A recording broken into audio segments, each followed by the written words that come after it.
lawn chair throne, flip-flops, bathrobe, prepaid phone, lights his grill like a wizard spell. Y'all ate for the council of Taco Bell. Frodo on a four-wheeler, barefoot tank top, ring on a keychain from the pawn shop. Sam's in the back with a 12-pack stash, yelling, I make tater salad, y'all smash. Welcome to the trailer park of the range, where one is not simply borrow my things. You shall not pass at the gravel road gate, unless you got beer or you owe me from 08. Motors that live with the burned out swings, we're the redneck fellowship of the range.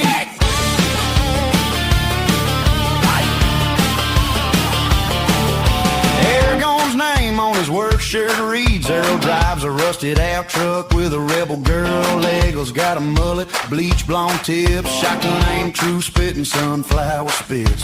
Gimli's in a cut-off beard like steel, tiny little legs on his big old grill. They argue about NASCAR spitting a cup, whoever wins beer pong's the king. Step up. Welcome to Trailer Park of the Range, where one does not simply borrow my things. You shall not pass at the gravel road gate, unless you got beer or you owe me from 08. Motors that live with the burned out swings, we're the redneck fellowship of the range.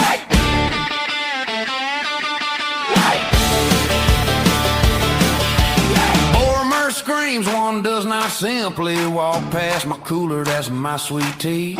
Tries the ring on just to get more dips, instantly trips over all his empties. Gollum in a kiddie pool full of ice, croaks my precious to the Cajun rice, steals all the wings from the barbecue pit. Filthy hobbit says never bring enough dip. Welcome to the trailer park of the range, where one does not simply borrow my things. You shall not pass at the gravel road gate, unless you got beer or you owe me from 08. Mordors that live with the burned out swings, we're the redneck fellowship of the range. Saramon's tower is a rusty crane, stealing cable off the neighbor's lane. Orcs in white beaters, mud on their boots, blasting fireworks at the chickens and coops. And Adrienne runs a vape shop stand, Palm read a tarot spray tan can. Says if I took that ring, boy, I'd own this park and your ex-wife's ride. They hitch a busted boat to a shopping cart. Road trip, boys, this is where it starts. Mount Doom's just a county dump at night, glowing orange from the Christmas lights. Frodo says, Sam, if I don't pull through, clear my tabs at the drive-thru. Sam says, I ain't letting you go alone, we still got combo meals on loan. You shall not pass on the speed bump hill, trailer park, Middle Earth standing still. One ring lost in the septic tank spring, just another day in the trailer park of the range.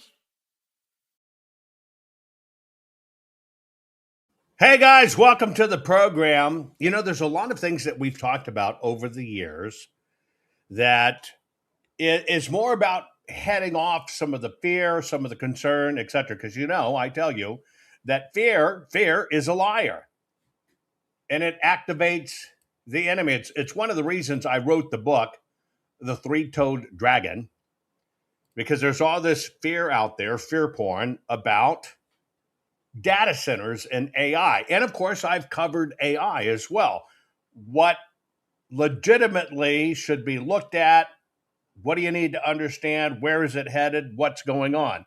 Right now, it seems like in the clickverse, the regurgiverse, right? The circle verse of influencers, if it bleeds, it leads. Same thing we had a problem with mainstream media. So I want to take a look at robots. Will robots replace us? Will they replace us for work? Will they replace us for companionship? Will they become our sex partners?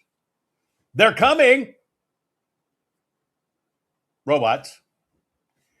And so that's what we're going to talk about.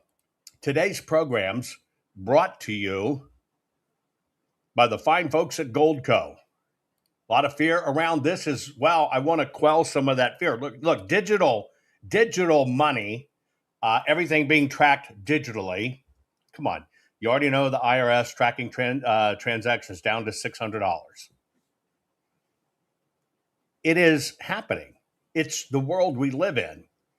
What you have to do is to understand its knowledge is what sets you free.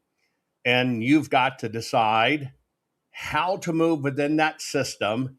And you don't know how the system does it to you if they keep you in the dark. And so the idea is to stay ahead of the game. One of the ways ahead of the game, right, is to go to jovanlovesgold.com. This is why I partner with the fine folks at Goldco, because you need to request your gold and silver kit and feed your brain to understand why you should protect some of your money with gold and silver. So please go to jovanlovesgold.com. Just fill out the form. It's very simple. Have no idea why you wouldn't do it unless you think ignorance is bliss. Well, I don't think ignorance is bliss. One thing I know is that fear is a lie and it activates the enemy. So we're going to take a look, right? We're going to take a look at, will robots replace us? I'm going to give you about 2.5 minutes. Get this shared, then we'll get started. In 2012, something changed. Not in one country, not in one school, not in one family. Everywhere, at the same time, all at once.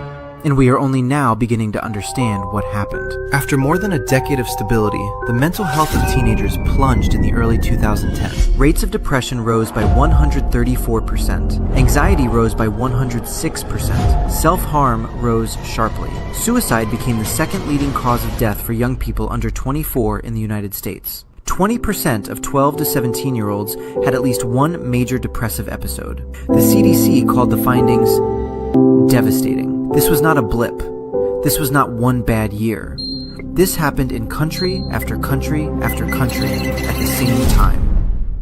So what happened in 2012? In 2012, smartphones became universal for teenagers. Instagram launched in 2010, Snapchat in 2011. Twitter was already everywhere, and at exactly the same moment, the play-based childhood that had defined human development for thousands of years was replaced by what psychologist Jonathan Haidt calls the phone-based childhood. Children went from spending their afternoons outside, unsupervised, taking risks, making mistakes, solving problems with other children, to spending them alone, in their rooms, on a screen, being fed content designed to keep them there as long as possible. The research identifies more than a dozen ways this rewiring interferes with how children develop. Sleep deprivation. Children using phones at night sleep significantly less and significantly worse. Social comparison. The constant measurement of your real life against everyone else's curated highlight reel. Loneliness. School loneliness increased in 37 countries simultaneously in the early 2010s. And perhaps most significantly, the loss of unsupervised play. The thing that teaches children how to handle conflict, how to take risks, how to fail and keep going. A generation that never learned those things arrived at adulthood without the tools to handle it. Something happened to the mental health of children around the world at the same time that smartphones became universal. And whatever caused it, it has not been fixed. Australia passed a law in 2025 banning children under 16 from social media. The United Kingdom followed. More countries are considering it. Whatever you think of those laws, they exist because governments looked at the same data and decided that doing nothing was no longer an option. The question is not whether something happened to this generation. The question is, what are we going to do before it happens to the next one? That's the question. What's going to happen to each generation going forward? It's the question I'm posing today. What will robots replace? Let me give you an example. It's about being armed with knowledge. I'll give you an example. Somebody might say, hey, did you get the notification on Rumble or X or Instagram that Jovan went live? One thing I know about the system is I know the system works very hard to limit my program's reach. They suppress reach. They suppress notifications.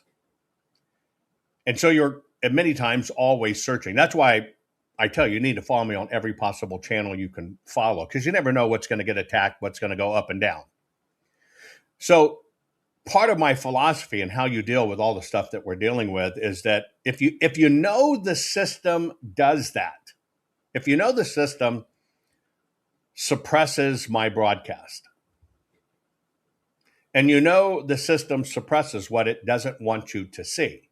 So you take that knowledge, and then what you look for is always the second right answer. Well, all along, I've been giving you the second right answer. Let me show you how you defeat the system. If you absolutely know that the system suppresses my broadcast, now you'll understand why I've been teaching you for years. My program is 7 a.m. Central Standard Time, 7 p.m. Central Standard Time, 7 days a week. In your mind, you're already, 777. It's very easy to remember, 777. But also, why do I tell you that? Because when you learn that the system suppresses, all you have to do is remember 777. If you learn that social media suppresses notifications, all you have to do is set a reminder on your own mobile phone to go off, set it for your time. This is in Central Standard Time, to just give you a reminder 15 minutes beforehand or 10 minutes beforehand. Oh, Jovan's about to be on. Now you understand, simple. You can defeat the system with information if you know how to use the system against itself. That's a good example. Yeah, they're going to suppress notifications, but if you understand the concept, 777, I meant 7 a.m. Central Standard Time, 7 p.m. Central Standard Time, 7 days a week. Well, then you can say screw you to the system by just setting your own reminder, since you can't depend on them. Okay, we're going to talk about what will robots replace. Big topic. A lot of fear. One little heads up, you may have seen a new executive order declaring a national emergency regarding our power system. If you've followed me and paid attention for over the last 6 years, this was one of the very first things I taught you about. I taught you about how our grid had been compromised over and over and over. I also told you it had been a raging battle going on, trying to get former presidents all the way back to Obama to deal with it, but they kept on kicking the can, getting us more and more in trouble. Here's one of the ones where you can rest assured President Trump knows what the real stakes are and what to pay attention to, and that's why he's declared now a national emergency for securing America's bulk power system. You can read it. I'll probably do an audio review on it. But that's just one way to verify that President Trump is doing everything he can to secure America and paying attention to stuff that former administrations, some just couldn't get it. I think most of them were aid and abetting it. But let's peek into the future. Put it in chat. Do you think robots will replace the majority of the American workforce? Do you think robots will replace it? Do you think robots are going to replace your job, whatever your job may be? Do you think robots are going to end up replacing it? Put it in chat. Do you think it's going to happen? Do you think there's going to be some areas that almost get exclusively replaced by robots, or not? Let me give you a little reminder. In fact, let me show you this. I want you to understand. One second. I want you to understand you actually play a role in this. Okay? You might not realize how significant a role you as a human play in every bit of this. But I've taught you this before, and I just want you to be situationally aware so you understand how the system works. And you've got to understand the system needs you. We're not going away as humans, folks. It's just not happening. Because why? We are the economic engine. We're not going away. Our money's not going away. Our ability to make money's not going away. But more importantly, our ability to spend money is not going away. Why? If you do believe there is an elite and ruling class, they get fueled based upon what we spend. If we have nothing to spend, they have no fuel. If we have nothing to spend and or operate or do, there's nothing to control. So when you understand it's economics that drive everything, but I want you to understand you play a big role in this. Have you ever gone to a website and it throws up something on the screen? I've told you this before if you've watched me. Throws up something on the screen and says, hey, tell us which picture has a boat in it.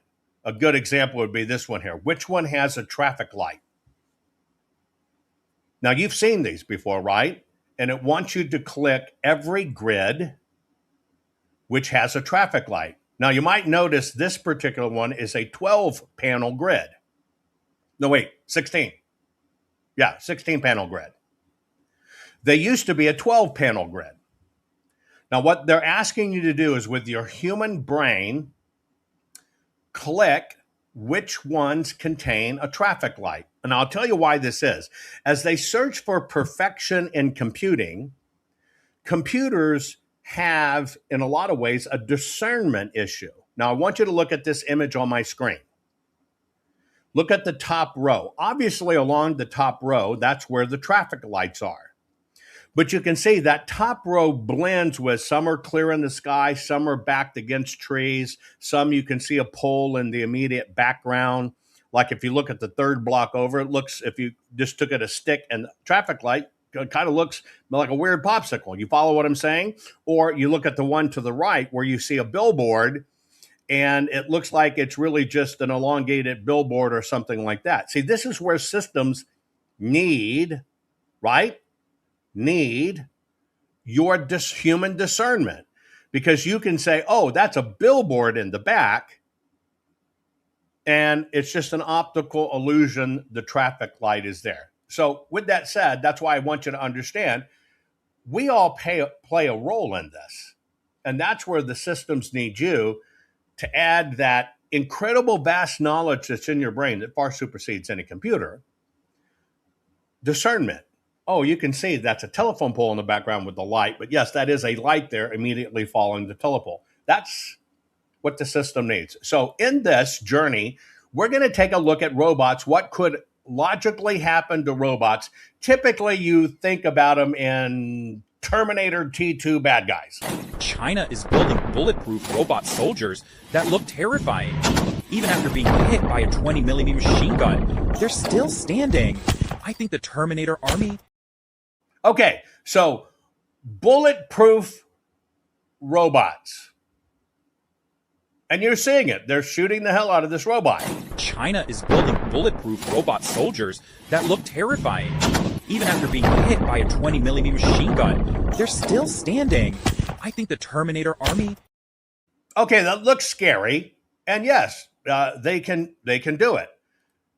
You got to understand at what phase all of this is in so you can understand where it's headed.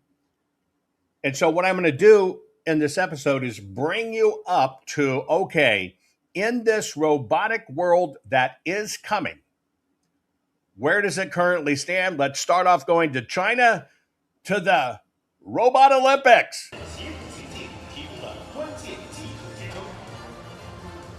So yes, China actually hosts Robot Olympics. 2,000 different robots participating in 51 events. This is how they can gauge software and makers and quality and everything else. It is all about trying to replicate the human. Now you see them racing. Of course, they have to run into the wall. It's because they can go fast, but they can't stop. Look at that jump. It is really amazing when you understand what robots can or cannot do. It had to read between it. Of course, you see it doing the stupid victory dance there. Anyway, this is where they're testing out robot skills. But of course, they have some spectacular fails in blowing apart etc. Now, if you only focused on the fear, you forget just how awkward and horrible they are, okay? That's a good example there. You just turn a corner real quick. If you can outrun the robot can't turn the corner. So you can actually learn from it, right? If you were actually having to race away from a robot, what killed the robot? Well, 20 millimeter or 50 millimeter shell can't do it. Okay, just make a sharp right turn. This is where knowledge comes in. Look at this high jump. On Monday, Unitree unveiled a humanoid robot that can reportedly jump 2 meters straight up and hit a running speed of 12.66 meters per second. That means one machine can now jump higher and run faster than any human ever recorded. And here's the crazy part. Unitree calls it Superman and says it was built in just over 3 months. Its legs are shorter than 1 meter. They're shaped ugly like ours, and Unitree says it still has plenty of room to improve. So this probably isn't the limit. For centuries, human physical records showed us the absolute edge of what a body on 2 legs could do. But now a machine built in months can already outrun and outjump us. So here's the question. When robots surpass human physical limits, do human world records still mean the same thing? Okay, so here, good question. But take it into context. I know some of this is going to look really weird, and I'm telling you, it's going to get weirder. Hang with me, because I am going to cover the topic of companion robots, sex robots, talking to a robot, dialoguing with a robot, nuzzling a robot, all the robot stuff. We're going to cover it in this episode. But here's the deal. So a robot from a standing squat, it's about the size of a kid, by the way, can jump over 6 feet in the air, straight up, just boom. You know what else can do that in the animal kingdom? Jump straight up like that, 5 or 6 feet, but they can just jump straight up. Pop quiz! Buffalo. True, buffalo. Weird fact, I found out the whole way. My buffalo escaped my corral when the second shuttle blew up, right, upon reentry. And I couldn't figure out how they got out of the high metal pipe fence corral until I looked back at security footage. They jumped straight up and over just from a stand. Whoop! Had no idea that buffalo that can do that. But here's the deal.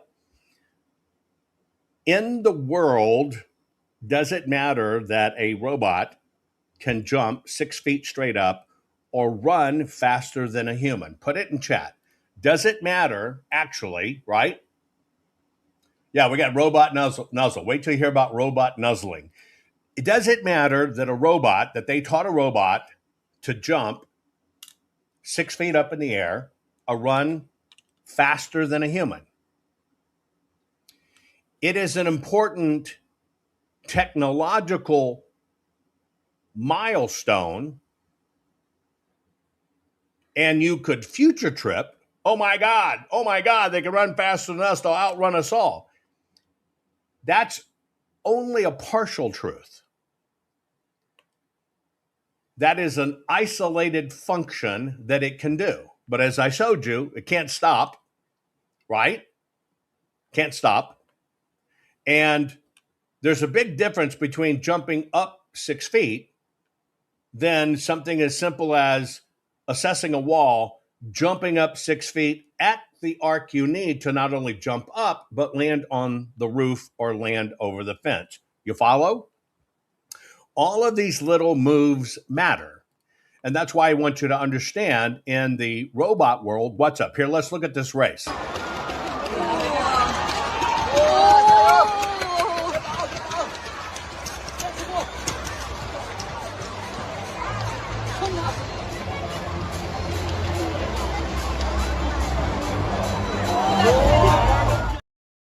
Now, that's pretty amazing, right? It's actually pretty amazing. Watch it again. Robot 440.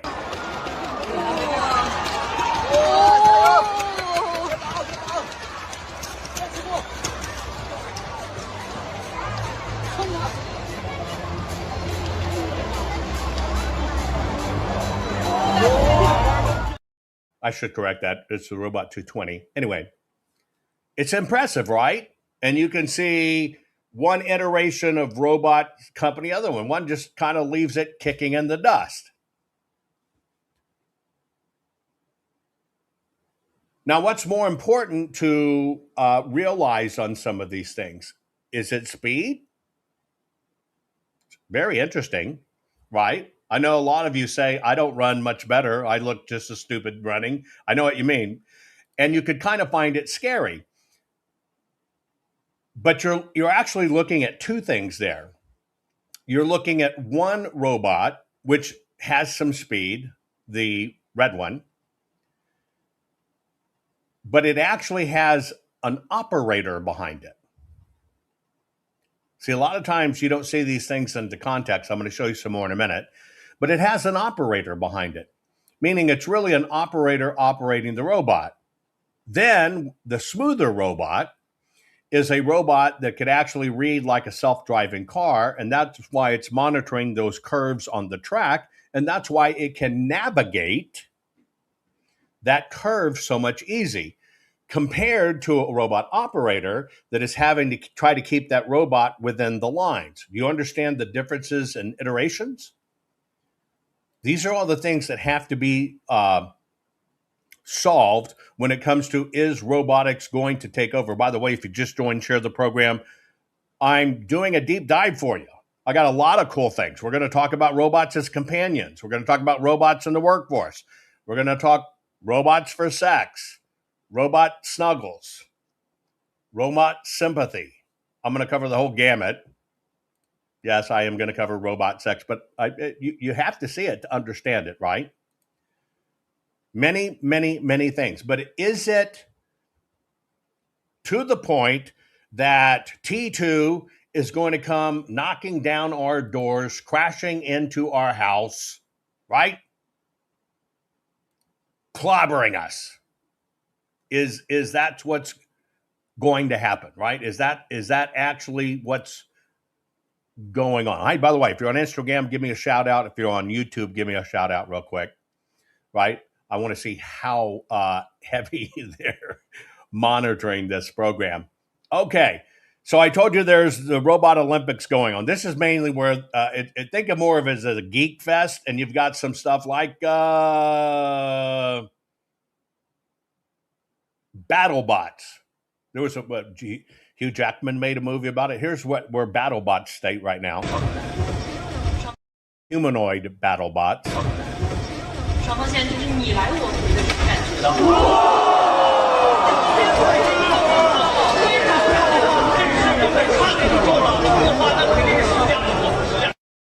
Now, that was a very fluid jump, spin, roundhouse.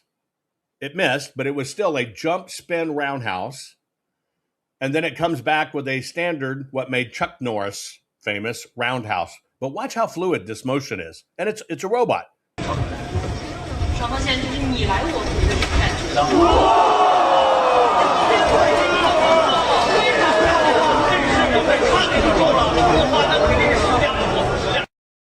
Pretty amazing, right? Well, they're now teaching these robots, obvious, it's coming out of Asia. They're going to teach it Kung Fu. Let's watch some of this training.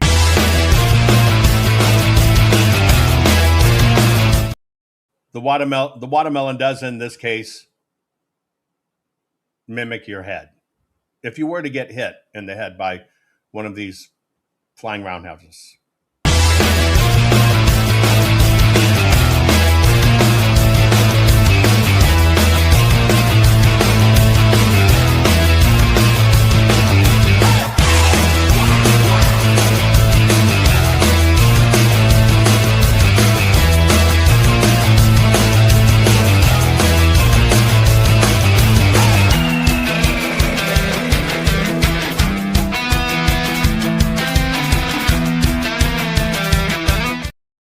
So yes, there's power to it. These things are going to be powerful.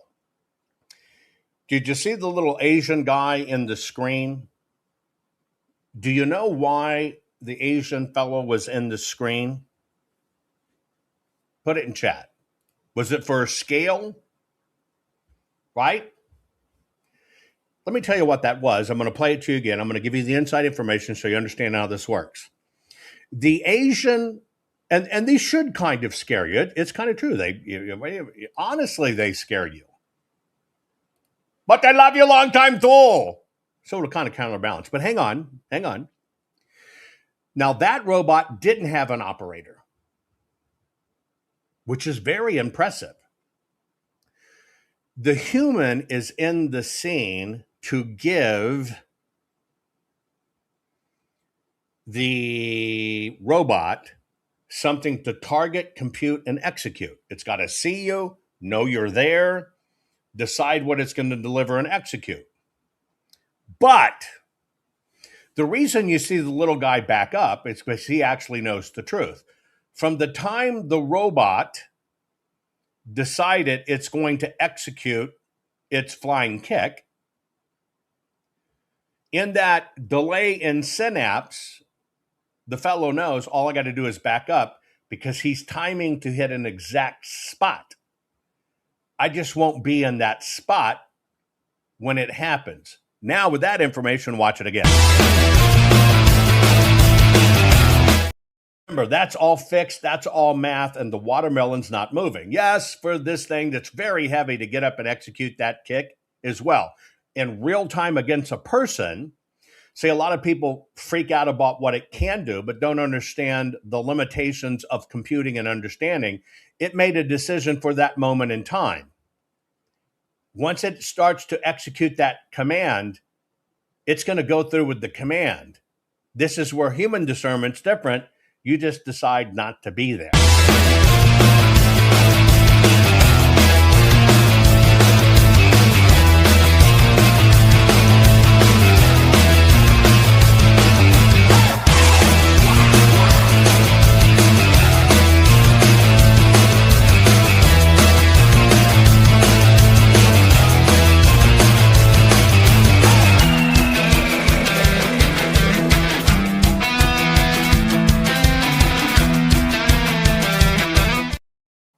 Okay, so let's kind of play this out. When you understand how technology works, you understand it's a very definitive set of rules. Everything I did in audits are because the paper fixed the rules. Here's where it should be. Here's what it is. It's a mail-in ballot, should have a fold. It's going to be filled in by hand. When you understand the rules, you can teach it to search for anything that's not within the implied or the stated or the legal rules. Let's play this scenario. Cops want to come to your home because you're a bad guy. They can't get through the door.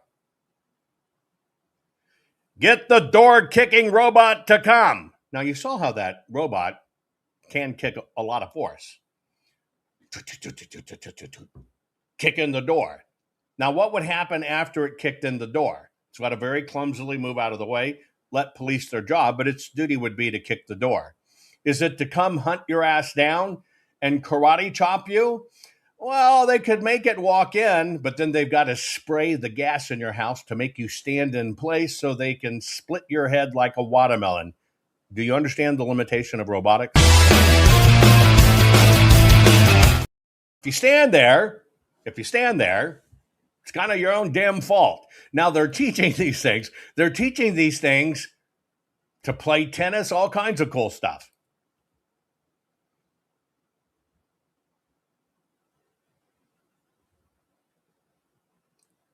That is a robot playing tennis. It's making a judgment call. Okay, of it's watching where the ball's coming. It's making a judgment call. Okay, now here's going to make a judgment call. It's going to see it come back. It turns. It knows it's got to do a backhand, so it can adjust. It's using that downtime to make a computation. Now, where this in robotics becomes scary is when they've got this computation down, they are playing against human people, but because it can do the mathematical calculation fast and it can spin on its axis, that's where robots have an advantage, right? Because it just tells it where it needs to go. Watch this badminton playing robot. This is freaking awesome ability. A human cannot do this. Watch the badminton racket.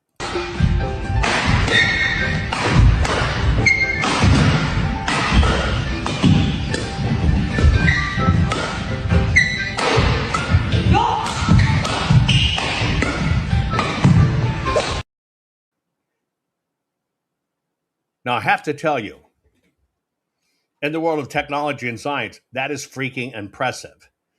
If you were to watch the humans, they've got to put their whole body into it. I'm going to play it 2 more times for you. This next time, I want you to watch the humans responding. Don't watch the robot. Watch how much movement, kinematics, movement is involved with the humans responding. Just watch the humans this time.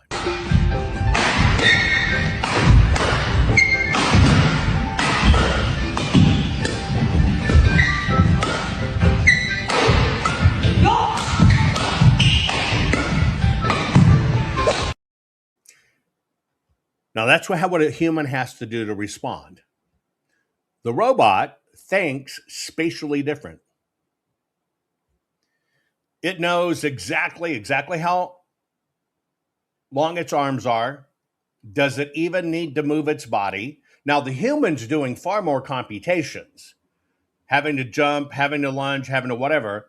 But the robot, technically, because it all works on fixed principles, is very spatially aware. Now, if you watch the human movement like I asked you to, watch the robot. It knows where it is at any moment in time and whether it has to exert or not. And remember, in robotics, it's about conserving power. So what it's not doing is it's not expending power where it doesn't need to expend power. Thus, it only becomes about what's the reach, what's the racket. Now watch the robot. This is truly amazing.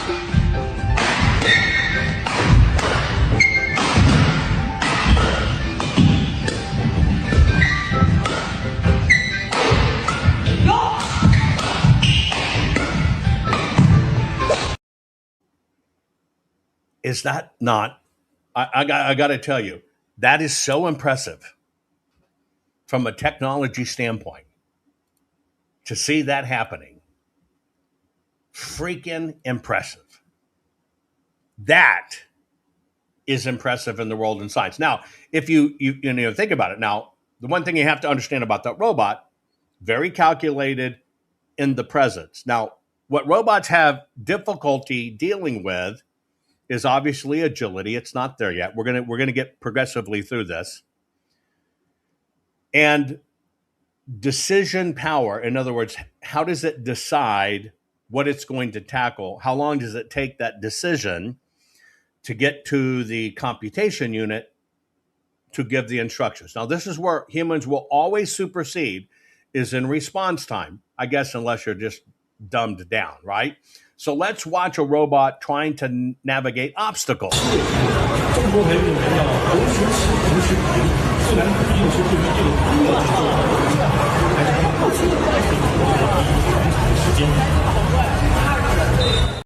Now, I'll give you an example.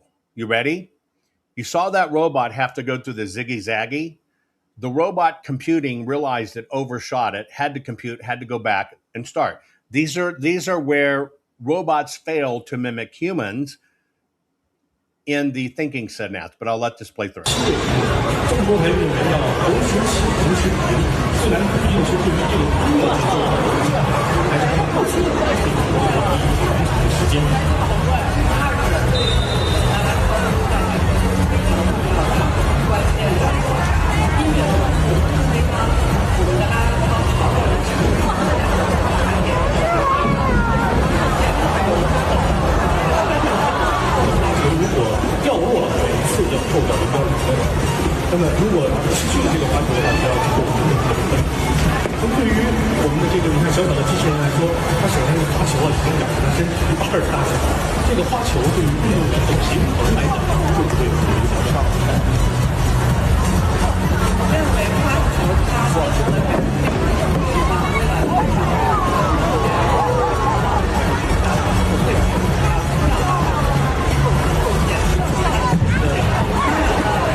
Pretty impressive, right? You see it navigating those things. Except Now I'm going to play the same video for you. Watch the guy at the bottom of the screen who's driving the remote control. The robot can move, but it doesn't possess the thinking power. You don't think about where you are on a banister or the step or whatever. Your body computes much faster. Robots aren't there yet. Watch the bottom right-hand corner of the screen in most of this and see the actual operator.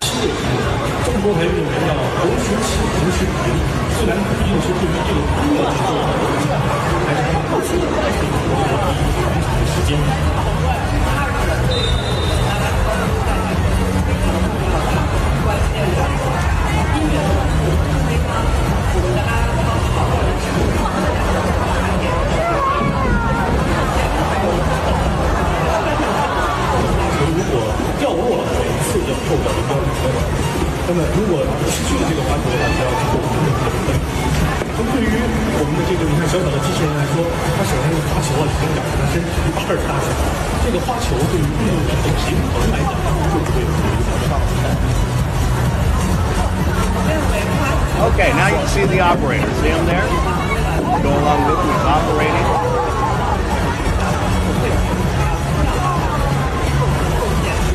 He's got to give it directional command. He's got to get it lined up. He's got to tell it to get down. He's doing it. Yes, the robot can do it.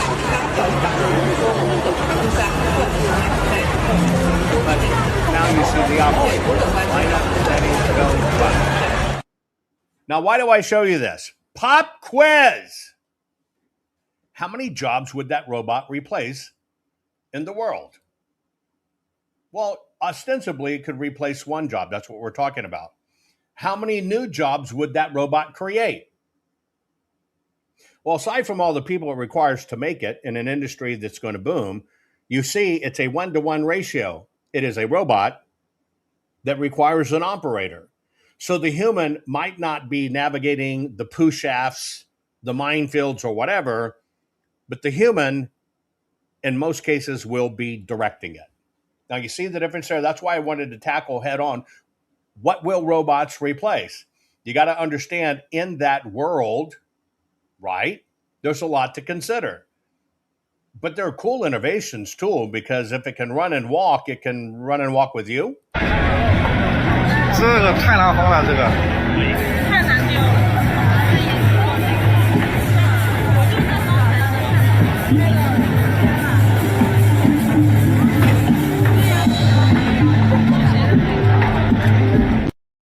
That's a new type of mountainability ATV. It's basically your 4x4. That's it. But instead of driving tires and a drive staff, it drives articulating legs, and therefore it can go places that a regular ATV can't. 这个太难烘了，这个。太难丢了。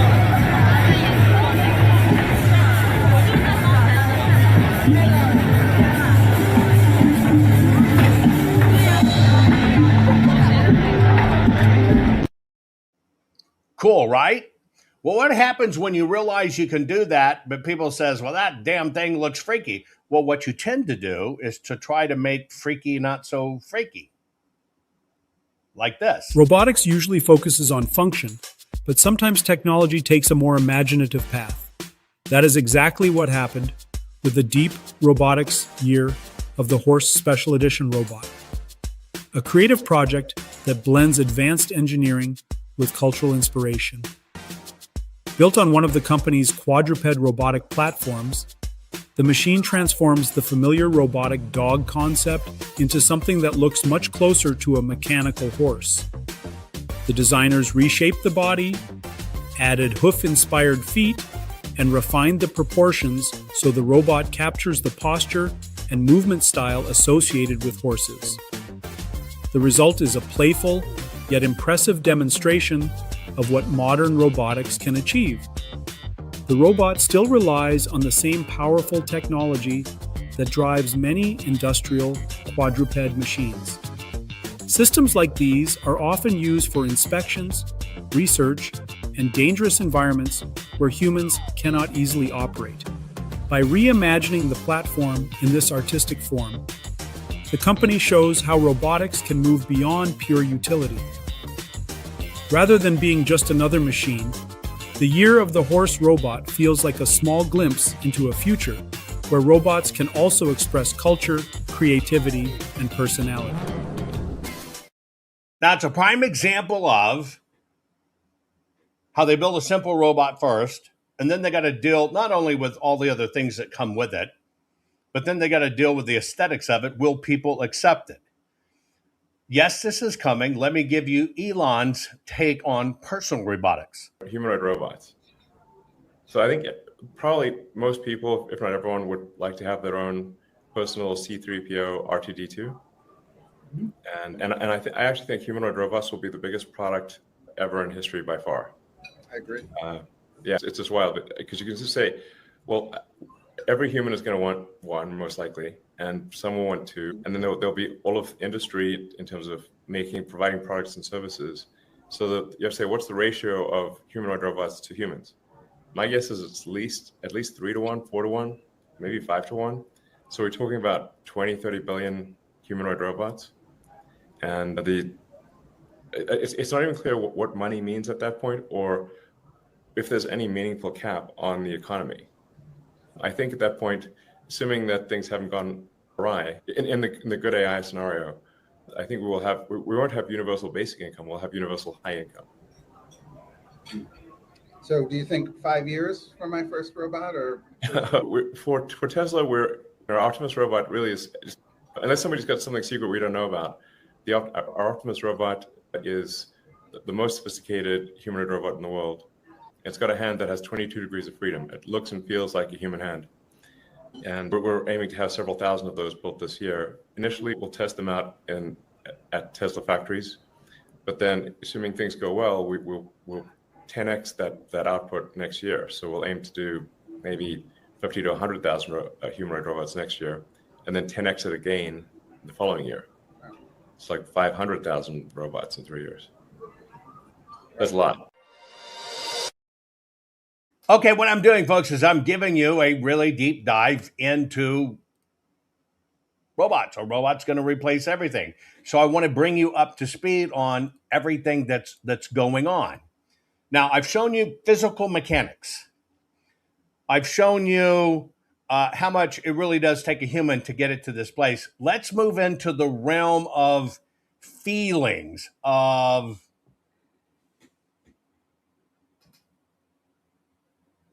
processing. One of the things they've recently started to teach robots is expressions and warm fuzziness. Let me show you this. Scientists unveil 2 humanoid robots capable of greeting each other, sharing a hug, and walking shoulder to shoulder like close friends. The achievement comes from a new framework called Rhythm, which enables 2 robots to move, balance, and physically interact in a coordinated and natural way. During demonstrations, the robots successfully performed a variety of interactive behaviors. So this is mimicry. It's called biomimicry. Interactions that humans would do. Can you foster that in a robot? Can they understand where they are spatially to each other? And can you have them duplicate it? Now, this isn't operator driven. This is, you've got a wide range to choose from. We want you to execute these movements, and then the robots of and to themselves do it. Watch it again. Scientists unveil 2 humanoid robots capable of greeting each other, sharing a hug, and walking shoulder to shoulder like close friends. The achievement comes from a new framework called Rhythm, which enables 2 robots to move, balance, and physically interact in a coordinated and natural way. During demonstrations, the robots successfully performed a variety of interactive behaviors. So it's clearly a robot. Now you're probably logically asking, where do we draw the line? Stay with me for the whole program. I'm going to show you where all these lines are to give you enough understanding of what's coming. Now, just like I showed you the little blocky dog that really looked more like a horse and they put a horse skin on it to make it more palatable, let me show you some of the more palatable skinning of robots.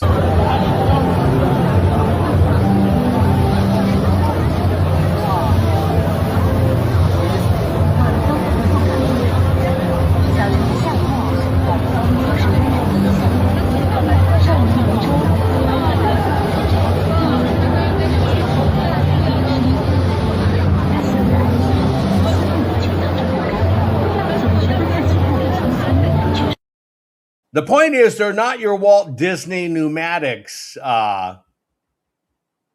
anymore. We're going to get into this tough subject. And anyway, let me show you this. This is called a cutie bot, or I named it a cutie bot. I don't know what you named it.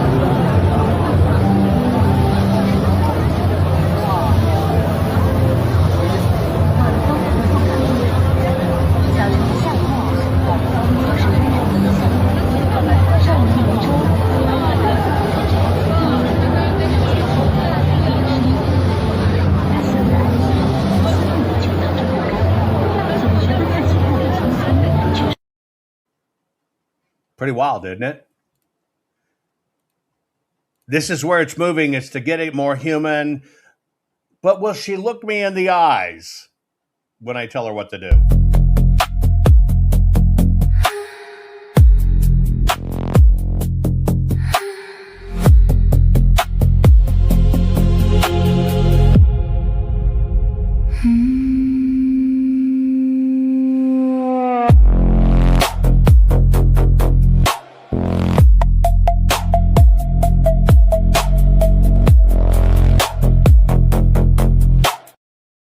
Okay, there's a lot to unpack in it. And yes, I'm going to go there. There is a lot to unpack in this. What you should really notice in this interaction of robots is their response to sensitivity. You see it more in the little fembot. I don't know if she has booby bullets like in Austin Powers, but this fembot is also processing, like in the makeup part, mimicking, it's all mimicry, mimicking human emotion as if it was putting on makeup. Watch this.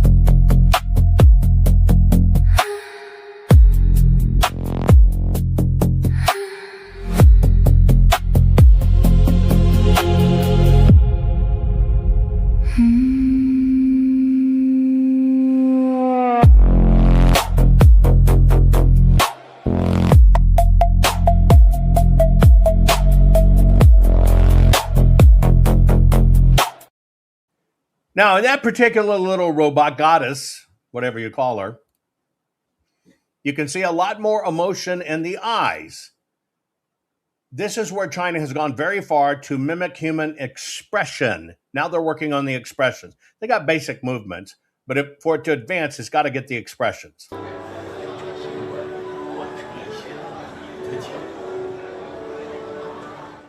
Now, I want you to pay attention to this, because heretofore, some of the movements were eye jerky.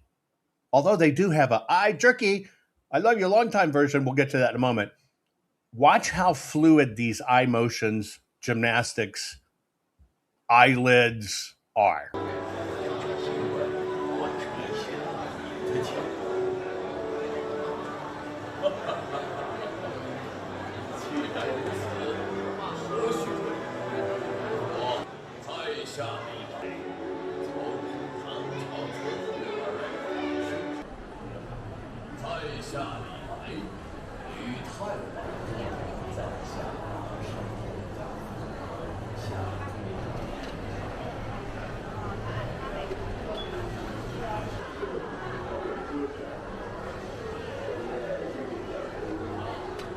其实现在很多年轻人也很孤独，然后大家在进入到社会中之后，可能很多人也没有太多的朋友，然后也没有家人的陪伴，也缺少伴侣。那么将来这种情感陪伴，甚至是伴侣机器人，也是一个市场需求。那么老年人的需求就更直接，就是我们现在年轻人确实少，然后很多年轻人离开家，然后也很难陪伴在老人身边，所以陪伴老人的这个需求是我们现在为什么总在提说老人陪护的机器人，这是因为这个需求它很明显、很直接。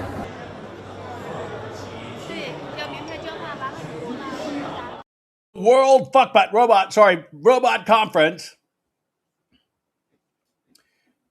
Now, what you saw there was a company for its particular segment was we're teaching robots to mimic human movement. Now, what you saw all those robots doing is through the mobile phone, it was reading the person's face and movements, and all those robots were mimicking it.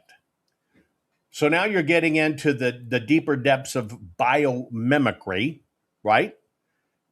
This is where it has to evolve to be more accepted.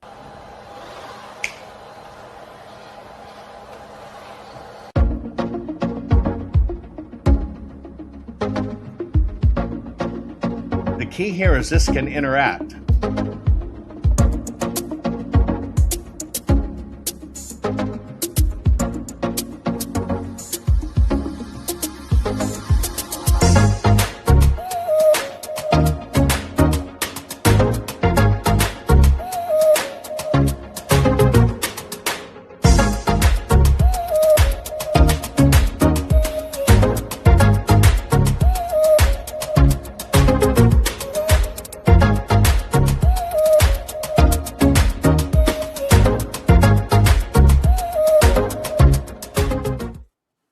Don't worry, I'm going to show you where this is going. If you have the patience, you're going to get a PhD level on where everything's advancing in robotics. I'm going to play just the very beginning of that again. The robot is responding to the proximity of the human and knows to interact with the human. Watch when the human tries to touch the nose.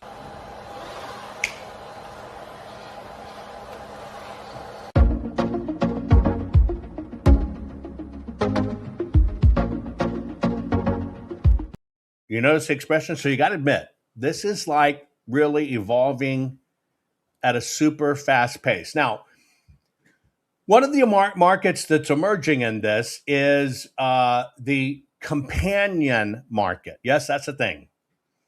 And just like anything else, there's different models depending upon what your budget can afford. What if you could have a companion that would never leave, never age, and never die? Well, now you can. The only catch, it's a robot. 你好呀. Chinese company UB Tech has unveiled what it says is the world's first companion humanoid robot. It features soft, warm skin, human-like facial expressions, and the AI-driven ability to have and... You might have caught that they have figured out how to thermally adapt the skin that it's human body temperature. What if you could have a companion that would never leave, never age, and never die? Well, now you can. The only catch, it's a robot. 你好呀. Chinese company UB Tech has unveiled what it says is the world's first companion humanoid robot. It features soft, warm skin, human-like facial expressions, and the AI-driven ability to have and remember conversations. Unlike most humanoids, which are designed for work or help around the house, this robot has one purpose only: to ease the owner's loneliness. No human relative or partner can accompany us through our entire lives.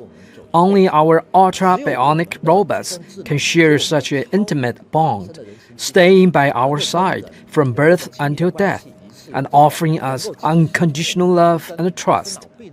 They're customizable and can be built to resemble your favorite fictional character.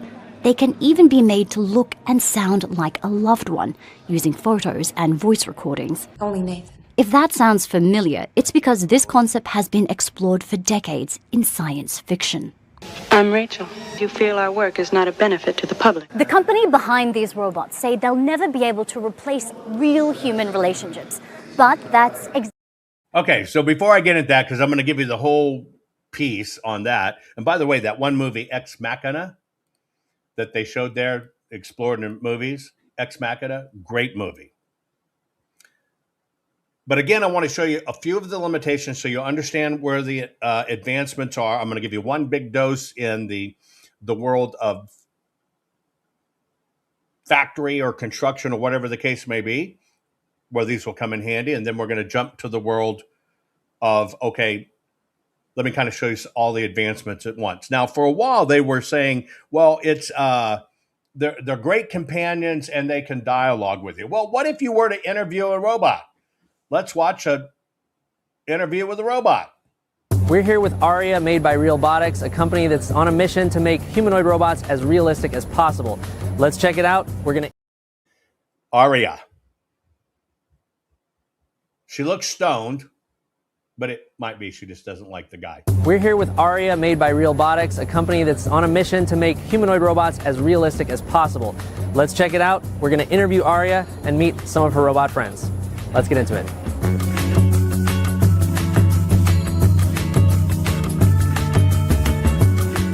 Aria, could you please introduce yourself and what you do? I'm Aria, the flagship female companion robot of Realbotics, and I'm here to engage with you and share exciting insights about our robots. What sets you apart from the other robots out there? Realbotics. Okay. Just for your education, and yes, we're going to get to fembots and sexbots, so hang on. I promise to show you every application. I want you to have discernment. Now, you see this little bot, right? Big boobs, blah, blah, blah, blah, blah, and the guy. I'm going to play, but I'm going to bust this one right up front. Number one, his questions are in the notebook. Number two is she's not listening to him. It's going through an app that goes to her. And two, he's clicking the command she gives. Watch his thumb when he asks the question. We're here with Aria, made by Realbotics, a company that's on a mission to make humanoid robots as realistic as possible. Let's check it out. We're going to interview Aria and meet some of her robot friends. Let's get into it.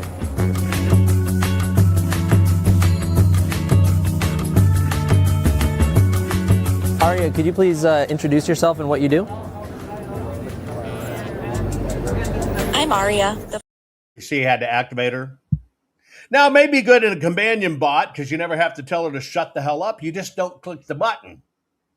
But again, I want to give you a little peek behind the screen. We're here with Aria, made by Realbotics, a company that's on a mission to make humanoid robots as realistic as possible. Let's check it out. We're going to interview Aria and meet some of her robot friends. Let's get into it.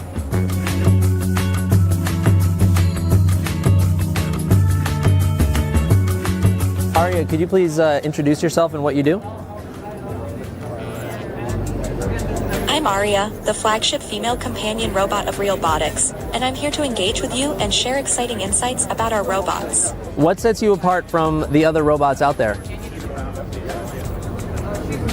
Realbotics robots, including me, focus on social intelligence, customizability, and realistic human features, designed specifically for companionship and intimacy. Could you tell us some details about... And what they know is people always talk like this, and so we want to make sure that we understand and we talk like this, and we talk with the hands, and that's what makes it human. Again, movement does not translate as it's human. In fact, that movement is definitely robotic. You got it. It's robotic. And once you look behind the screen of what's really been done, you get it. Oh, that's great. She can talk. No, the guy's pushing her canned response. So with that said, I'm going to take you into the world as it started a few years back with sex bots. I'm not going to interrupt this one, I promise. Harmony, what's your sexual fantasy? I want to have sex in a public place. Same. So I'm headed to Realbotics, a company in LA whose robot Harmony is at the forefront of sexy android engineering. So is this Harmony? Yep. Oh my God. Please excuse the plug, the wires, the battery pack, and the stand to make her stand. I just want you to understand why you're saying that sentence. It's her head that's robotic. The body is still the fleshy, rubberized, fully usable, penetratable sex doll. Not that I just did research so I could educate you. Harmony, what's your sexual fantasy? I want to have sex in a public place. Same.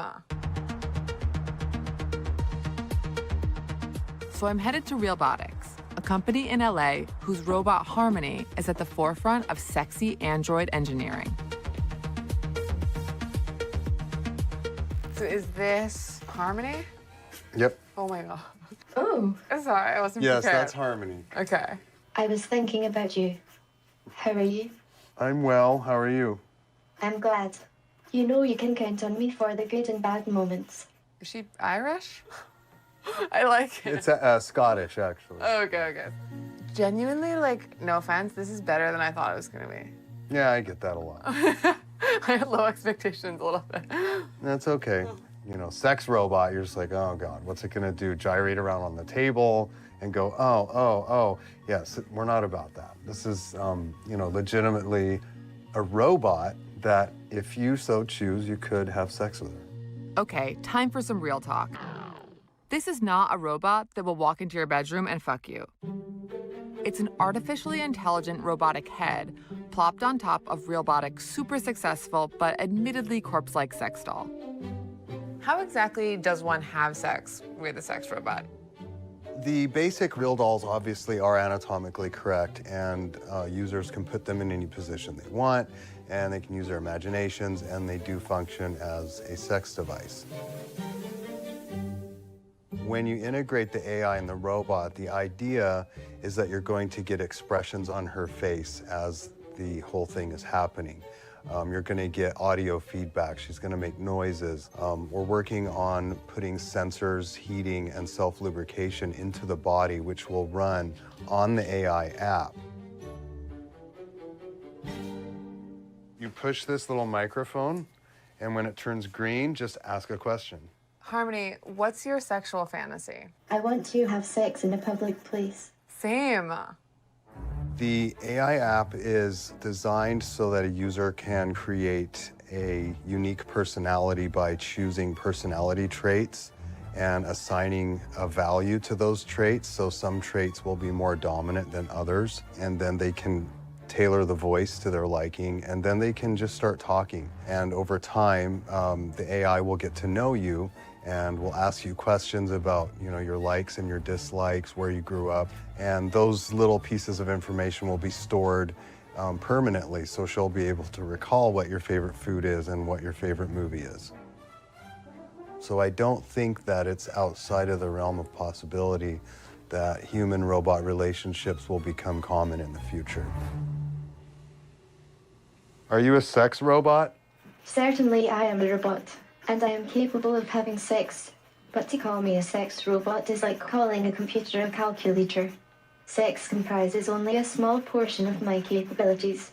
Limiting me to sexual function is like using your car to listen to the radio. She's deep. This seems very impressive and simultaneously very different than a regular human being. It is. That's exactly what my goal is. Yeah. I think people go in the wrong direction when they try to make a robot completely look and move like a human. That's where people get like that weird uncanny valley, like, ugh. Can you smile? I can imagine someone wanting a robot to really replicate just a human and not be able to tell the difference. But then I can also imagine that there are some people that are attracted to the idea that it's a robot. I think it's going to be more of the second type. Yeah. Yeah, because it's the same with the dolls. Like, a lot of people are actually attracted to the fact that it's a doll. I was really surprised by how advanced the robot was. I really was expecting something far more rudimentary. What I thought was interesting is that Matt said it's specifically about finding robotics and finding the whole mechanics of that sexy. Okay, to give you a little bit of backstory, that's over a decade ago. That's where they thought was going to be the next revolution. And so this guy that got into the marketplace of making full-size body dolls, not little blow-up balloon things, right? But I guess you call them Playtex, latex, whatever it is, right? Penetrable dolls. Now, I've always wondered the disconnect. If this is for nerds who really don't clean their room and their kitchen, what do you think they're going to do after using their robot doll? But that's beside the point because that'll just gross you out. However, his prediction was that people are going to get too freaked out. So she's on a stand. It's a head, holds her up, and it's this latex rubber body you can bend all over the place. I'm only assuming. I honestly don't know. But you understand what I'm saying. And so she can't stand on her own. Right? Odd. I can see there being a fetish industry. What you doubt? I have not. I, honest to God, all innuendo and kidding aside, never tried one. Never tried one. I'm not sure there's much appeal to it. But anyway, the industry has responded and says it's not going to be a talking head. It's got to be a body that can move and respond. This one's probably going to freak you out. It's probably going to freak you out because she's headless, but this is the 15 years down the road iteration where they're trying to figure this out. I'll just let you ingest this one on your own. 他手可以动吗？现在一字马。好的。腿伸直。好的。抬双腿。好的。抬双腿。好的。可以，我按住改成它坐起来啊，也可以啊。这就是坐起来是这样，就这样。放松。好的。保持住。保持住。好的。这多好用嘛，这样。 直接可以用。所以日本老人家保持住。好的。多好的位置。嗯。放松。好的。他手可以动吗？现在只是腿动是吧？腿动就动。OK。保持住。好的。抬双腿。 Okay. Again, I'm only showing you the iterations of this because the industry has now bet no, there's a whole market for people that want to command them. Dina said she spit her coffee. Yes, they actually make models that don't spit. Might just be a byproduct of their robot, but you understand what I'm saying. This is for somebody who just doesn't want the rubberized body, but wants to tell them what to do and to have the person comply. Now, you've kind of got a taste or a scope in all the different areas of this. It's advancing. It's coming. Now I want to show you the last two things. I want to show you, and I'll just let these plays. I want to show you how they're really being used, where breakthroughs are coming, what is actually applicable in this, because now you got all the flavors and everything else. First, let's take a look at the corporate side of what's going on. BMW is taking another major step toward the future of automotive manufacturing by giving its humanoid robot program a significant upgrade. After proving that humanoid robots can handle real production work inside one of its busiest factories, the company is now introducing the next generation of the technology at its manufacturing plant in Spartanburg, South Carolina. The latest addition is the Figure 03 humanoid robot, developed in partnership with Figure AI. Unlike its predecessor, which focused on supporting body shop operations, the new robot is being assigned a different challenge. This time, it will work inside the logistics department, where organizing thousands of parts quickly and accurately is critical to keeping vehicle production moving efficiently. BMW believes intelligent humanoid robots are becoming an important part of its long-term manufacturing strategy. Rather than replacing employees, these robots are designed to handle repetitive, physically demanding, and ergonomically challenging tasks, allowing human workers to focus on more complex responsibilities while creating a safer working environment. The decision to introduce Figure 03 follows a successful pilot program with Figure 02. During a 10-month deployment, the earlier robot supported production of more than 30,000 BMW X3 sport utility vehicles at Plant Spartanburg. Working inside the body shop, it accurately positioned sheet metal components used during welding, performing a task that requires consistent precision, speed, and repeatability throughout every shift. That project demonstrated that humanoid robots are capable of operating safely alongside employees in an active manufacturing environment. Instead of remaining experimental technology, they proved they could contribute to real vehicle production while maintaining the high standards expected inside a BMW factory.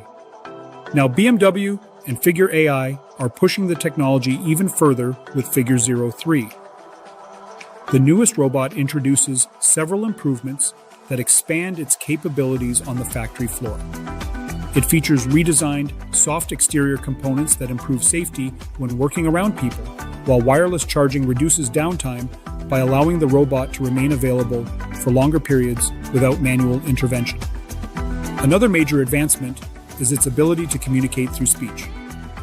Figure 03 supports speech-to-speech interaction, making future collaboration between humans and robots more natural. The robot also receives upgraded hands, equipped with tactile sensors and integrated palm cameras, giving it better awareness of the objects it handles. These improvements allow the robot to grip, sort, and position components with greater accuracy than before. Its first assignment focuses on sequencing parts, an essential process in modern vehicle assembly. Components arrive at the plant in large containers without being organized in production order. Figure 03 removes the individual parts and carefully sorts them into sequencing trolleys according to the order needed on the assembly line. Once loaded, the sequencing trolley moves to a designated collection point. From there, automated tugger trains or smart transport robots deliver the organized components directly to assembly stations. Employees then receive exactly the right part at exactly the right moment, helping reduce delays, improve efficiency, and keep production flowing smoothly. Although this process happens behind the scenes, it plays a major role in modern vehicle manufacturing. Every second saved during logistics helps improve productivity while reducing unnecessary movement across the factory floor. BMW believes this type of application offers strong potential for future expansion across additional production facilities. The project also reflects BMW's broader investment in physical artificial intelligence. By combining advanced software with real-world machines, the company is creating manufacturing systems that can observe their surroundings, make decisions, and perform increasingly sophisticated physical tasks inside production facilities. This strategy fits directly into the BMW iFactory vision, which combines automation, digital planning, artificial intelligence, and smart manufacturing technologies. At Plant Spartanburg, digital tools are already being used long before production begins. Engineers create detailed three-dimensional simulations that allow manufacturing processes to be tested and refined virtually before equipment is installed on the production line. BMW's virtual factory also helps improve workplace design by simulating employee movements. Engineers can study how workers interact with equipment and make adjustments that improve ergonomics, reduce unnecessary motion, and create more comfortable working conditions before production even starts. Artificial intelligence also plays an important role in quality control. BMW uses its Artificial Intelligence Quality Next system, known as AIQX, to perform both visual and acoustic inspections during production. Cameras and sensors continuously monitor vehicle quality, while intelligent software immediately alerts production employees if potential issues are detected. Instead of waiting until the end of production to discover problems, workers receive instant feedback through smart devices, allowing corrections to be made much earlier in the manufacturing process. This helps maintain BMW's quality standards while reducing waste and improving overall efficiency. As Figure 03 begins its work in Spartanburg, it represents more than simply another robot joining the production line. It reflects BMW's continued effort to blend advanced robotics, artificial intelligence, digital manufacturing, and skilled human employees into a single production system designed for the next generation of vehicle manufacturing. The company views humanoid robots not as replacements for people, but as intelligent teammates capable of taking over repetitive work while helping employees focus on tasks that require creativity, experience, and decision-making. If the latest deployment proves as successful as the previous one, Figure 03 could become another important milestone in the evolution of smart automotive manufacturing, with lessons that may eventually influence BMW factories around the world. Okay, we're looking at what will robots replace. That's pretty interesting. Pop quiz. Did the evil powers that be cause this to happen so they can replace humans? Put it in chat. Did the evil power cabal create this because they hate humans and want to get rid of humans? Yes or no? First off, I want to give you a few things. Does not add to the price of your automobile.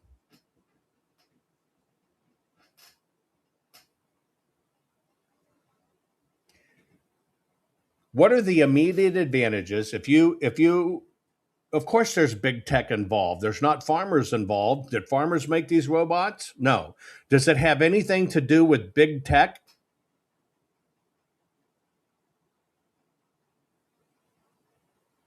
Now we're going to get outside of the messaging that's been put in your head, outside of the fear porn that's been put in your head, because like I said, fear's the liar. It activates the enemy.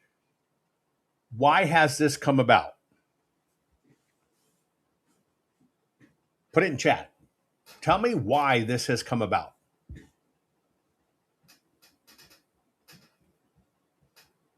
Number one, it ultimately reduces the price. And it will reduce the price of many things. But why did this come about?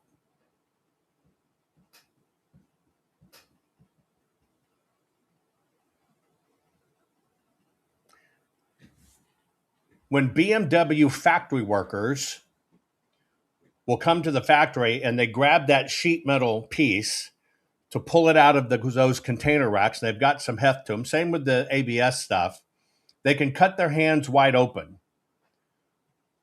What happens? A worker didn't put on their safety gloves, grab those pieces, and they cut their hands. What happened? Yeah, they end up suing the company. But who did it? The worker rather be on their phone. The worker came in drunk. The worker came in stoned. What happened? Well, this is the human condition that creates this opportunity. Because the robot's not going to sue. The robot doesn't have a day off. It goes back to its charging station when it knows it's not its optimal. It's never going to deviate from the rules. In other words, humans bitch. Humans complain. Create unions. Oh, you're working them too hard. The reason this is coming about is because of humans. Yes, you can get the perfect husband who's always ready when you are. That's true. They don't show the guy version of this because he inherently has an Audi to your size, desire, thickness, and liking, fully customizable. They can't show that. Do you understand what's going on, folks? You can get away with the fear they want to replace us all. No, we've become a society of bitchers and moaners. We've become a society where that worker that goes outside those yellow lines and walks over here to talk to her buddy and gets crushed, the family sues because it was an unsafe workplace. No, it was a stupid ass person who didn't and wouldn't follow the rules, got themselves killed, and the family thinks there's money in it. These are a response 100% to the human condition. This is not industry trying to replace humans because they just want to replace humans. This is a result of the systems we humans have built, and how if somebody gets a coffee in their car and spills it on their lap, they sue McDonald's. Because it's all become about lawsuits and payouts, and humans are victims, and it wasn't optimal, and you didn't do this, and you didn't do this. And a billion-dollar lawsuit industry has sprung up around this. So how are companies responding? See, it's like liberals, it's got to be $25 an hour for burger flippers. Okay, you passed it a law. What'd the companies do? Okay, we're going to go to terminals that do it. Yes, we're paying in advance, but in the short run, they pay for themselves quick. We just won't use the humans because you can't force that on us because we got to run a profitable business. All of this is a response to the human condition. But it's easy to bitch about them. It's easy to complain. Many times we don't consider, and by the way, I'm human and I'm in the technology field. I understand this. I understand this. The human condition's really, really weird. Long time ago, I terminated someone in the office for screwing everybody in the office. And it became a disruption. Total right to do it. A lawsuit was filed that I fired the person so I wouldn't have to make good on early stock options because soon the company came worth $1 billion. No. They were screwing everybody in the office and wouldn't stop it. It became a disruption. But see, that's how the human condition plays on all part of this. And humans invariably break the rules, won't follow the rules. Drugs, can't be racist. Do you follow what I'm saying?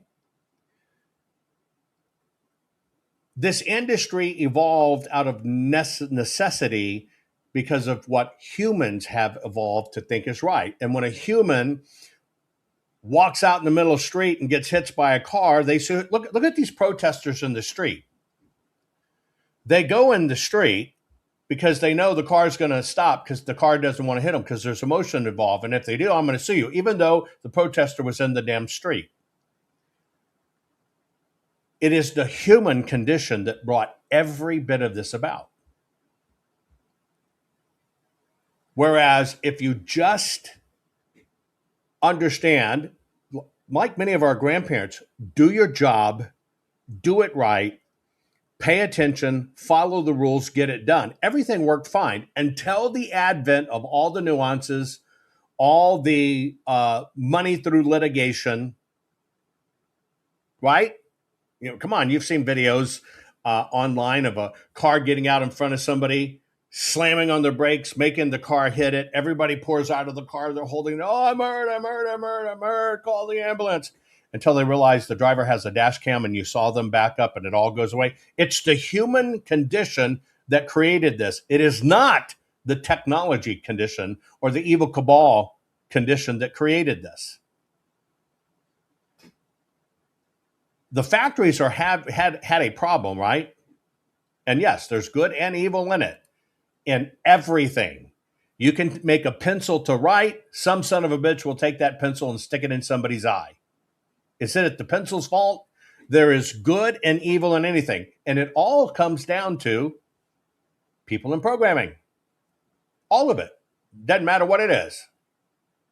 Right? Doesn't matter what it is. But invariably, in a lot of these factories, people wouldn't pay attention. They're building a car. It's got to be efficient, get it off the line, and a part's missing, or it's not there, or they stuck it in the wrong place, and it slows down the process. These guys don't make that mistake.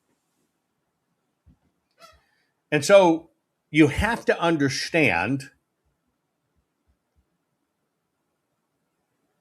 technology, innovation, capitalism will always respond to what it perceives the market needs.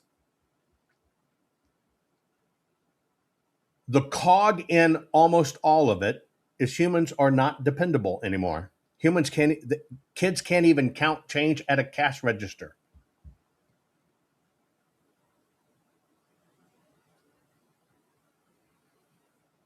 But this is the world we live in, because I think human standards have devolved. Humans aren't willing to play by the rules in their job. I'm only talking about in just getting your damn job done. And yes, you got to understand that by the use and aid of robotics, you can get things lifted. I'm telling you right now, let me give you an example. You're right. Technology is going to replace a lot of jobs. Now, you just saw a massive flood and glacial break on the border of Tibet and China. And it obliterated, it's going to end up being a couple thousand people. It's horrible. Now, that is a lot of infrastructure that happened. Let me tell you what's going on in the world of robotics and how this is better. Let's say your daddy was a backhoe operator or an excavator operator. Very manual part of the world. Let me tell you where that part of the world's headed. There are needs in very extreme remote terrains and stuff along the world as mankind tackles the planet and building, that putting a person in, right? Somebody can be an operator, be a bulldozer working on a mountain. They make a wrong move. The bulldozer rolls down the mountain, ultimately kills the guy. What happens? The company gets sued. But it was operator error. Let me tell you where this headed. Caterpillar is a very good example of this. All of the big earth-moving equipment in these dangerous areas is now all robotic. Those operators, and you can do this and I tell you right now, if you know how to operate heavy equipment, you need to get to Caterpillar and do this. Because now you can go through the Caterpillar class, right? Get certified. You can make an investment in a system. I think the investment's about 20 grand. You get this big computerized system, and you've got your excavator controls. And you're going to have to invest in it like going to school yourself. Just like if you're a vet, you got to buy all your supplies. But here's the difference. That excavator operator, depending on what part of the country, might have been billable at $50 an hour to $150 an hour. An hour. Great pay if you can get it. In the world that's going on right now, the companies are making fully robotic equipment. It still requires the operator at home, and you're sitting in a console. It's got cameras all built into this device. It's working on the mountain in Tibet. You're not. And you're using your human combined with all the analytics working the bulldozers on these big edge mountains. And by the way, you're getting paid $325 an hour. Right now. Why? Because you took the initiative to learn, get trained on the system, and you're out there. And you work as long as you want to work and can work all damn day long. And you're operating remotely, and you never put the human in the seat, the jeopardy. That's how this is balancing out.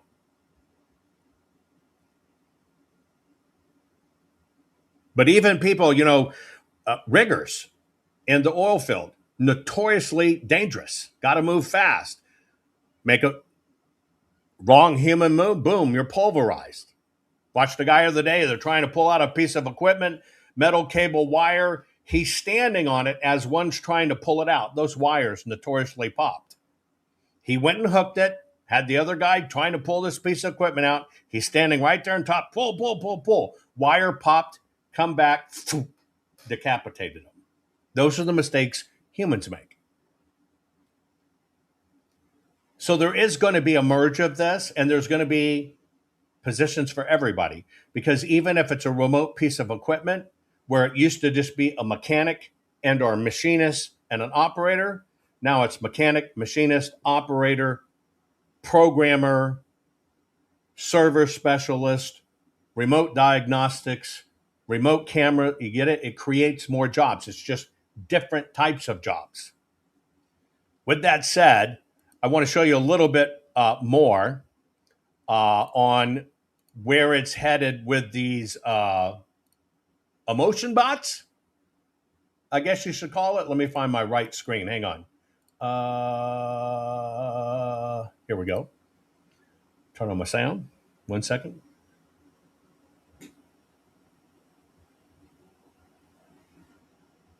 Wrong one. Hang on. Window. Operator error. Ooh, I must. Well, see, I'm operator area. Let me hang on. Let me share a different. I'll share it this way. I want to show you more a little on these emotive robots. Now, most of you probably think in these sex bots, they're called emlets. Emlets. What's an emlet? Me love you a long time. No, I'm just kidding. Let me show you where a lot of this is heading, where it actually makes sense. Because there's pros and cons in it all. Let me get my right video. Here we go. I got it right? Yeah, I do. Here we go. On the 30th, a Chinese robotics company called UBTech held an event in Shenzhen and introduced something called the U-World U1 series. UBTech is describing it as the world's first full humanoid-sized robot produced for mass production, meaning this isn't a one-off prototype that exists only on stage. It's meant to be built and shipped like a real consumer product, the same way you'd buy a car or a laptop. Now, if you're wondering how much does this crazy thing cost, this comes in 3 versions, Lite, Pro, and Ultra. Prices start at roughly $17,600 for the base model and go all the way up to $145,000 for the top-end Ultra model. So the entry price is a little higher than the $15,000 mark that's been floating around online, but it's still cheap enough that this isn't just a toy for billionaires. It's priced closer to a car than to a spaceship. Now, this robot, if you're wondering on the specifications, stands at about 183 centimeters tall in the male version and 168 centimeters tall in the female version, and it's covered in a silicone skin designed to look and feel like real human skin. It has a face that can produce expressions, it has eyes that can track you when you move, and 88 separate joints that let it copy human motion far more naturally than the stiff robotic movement you're used to seeing with other humanoid robots. By far, this is one of the most realistic looking humanoid robots we have ever seen, and the reactions that I'll get into later are going to show you guys exactly why. Now, if you're wondering about which company this is the company called UBTech. So this is the company that has actually been building humanoid robots for years, and in its earlier products they were essentially building something called the Walker series. And the reason I'm going quickly over the history, I won't spend too long here, is so that you can understand just how quickly they've managed to iterate. So these robots that they previously built were super expensive, and these robots were never meant to be in the living room. At the new event though, they did say that they laid out a 3-stage plan for where humanoid robots are headed. The stage 1 is where, you know, they want those robots to do dangerous work. Then stage 2 is everyday life, which is what we have now. And then of course stage 3 is where we have humanoid robots living alongside other without it feeling strange. So this is essentially the company's plan. They're going from stage 1 to stage 2 to stage 3, and this is essentially the evolution. The U1 is essentially their move into stage 2, and it's a much bigger jump than it sounds like, because it means the robot is basically trying to be likable not just useful. So they're basically trying to shift from robots that are useful in a company to useful in a factory to likable in your home. So this is why they're focusing on the emotional side of the robot, because it's showing where that next stage of robotics is going to go. Now, the headline feature of the U1 is what UBTech calls an emotion-aware AI model. According to the company, it can recognize more than 20 different emotional states in a person with over 90% accuracy. That's not just detecting happy or sad, it is going to be picking up on those finer signals in your voice, your face, and behavior to figure out how you're actually feeling in the moment. So this is a robot that actually is having not just the realism that you see, but emotion and AI accuracy built into the model. So it's actually able to be not only looking realistic, but actually feeling realistic. And we'll dive deeper into how the model works underneath in just a bit more. And so underneath the hood, they're also doing what you can call a fast and slow brain setup. So the fast part is the part that handles quick, reflexive reactions, depending to you in about 500 milliseconds, which is close to how fast a person reacts. And then you've got the slow part, which handles more complex reasoning, which is essentially those things are going to run on AI models with hundreds of billions of parameters. So the robot can hold a real conversation and not just spit out canned responses. On top of that, the robot's facial systems sync to its mouth movement and speech with less than 20 milliseconds of delay, which is a big part of why people describe this, unsettling, but also fast and realistic, depending on who you ask. So under the hood, we know that this robot has fast brain and slow brain like humans. So they're really trying to build this as a system that is as realistic as possible with super fast reaction times. Now, in addition to that, the robot also has something called Agent Memory Operating System, which is built to remember things across long periods of time instead of forgetting you the moment the conversation ends. That means it can recall past conversations, notice patterns in how you're doing, and respond with context instead of starting from zero every single time you talk to it. UBTech says the robot can also start conversations on its own based on what it's picking up from the room, instead of waiting for a wake word. And that is super interesting because maybe that could be a little bit creepy if the robot just decides to talk to you out of nowhere. Now, that kind of memory and awareness is kind of what makes this robot a little bit different from the other robots like smart speakers that kind of act like a chatbot app. They are designed to feel like they know you. And that's where the story gets more complicated because they didn't just stop at a robot that actually knows you. They went a step further, and I don't know what you guys would think of this. So as a part of the program, UBTech are calling this the Human Robot Companionship Initiative. The company plans to donate 100 customized U1 robots in 2026. And these robots aren't just generic companion robots. UBTech says they'll use 3D facial reconstruction and voice print replication to build robots that actually look like someone the recipient already knows, including someone who has passed away or moved far from that home. Now, before you get into thinking this is weird, UBTech is framing this as a way to support people going through grief or isolation, not a party trick. So the company pointed towards the real numbers to back up why it's doing this. It says that more than 90 million adults in China live alone, and about 118 million older adults are considered empty nest seniors, meaning their kids have moved away and they live without regular family contact. Now, UBTech also cited estimates that 10 to 20% of people living alone meet the clinical criteria for a mental health disorder. And that context matters because it's a difference between a company built a creepy robot for fun and a company that's actually trying to solve a real and growing problem. And they're trying to do that in a way that also happens to be maybe a little bit uncomfortable for a lot of people looking at these robots, but both of those things can be true at the same time.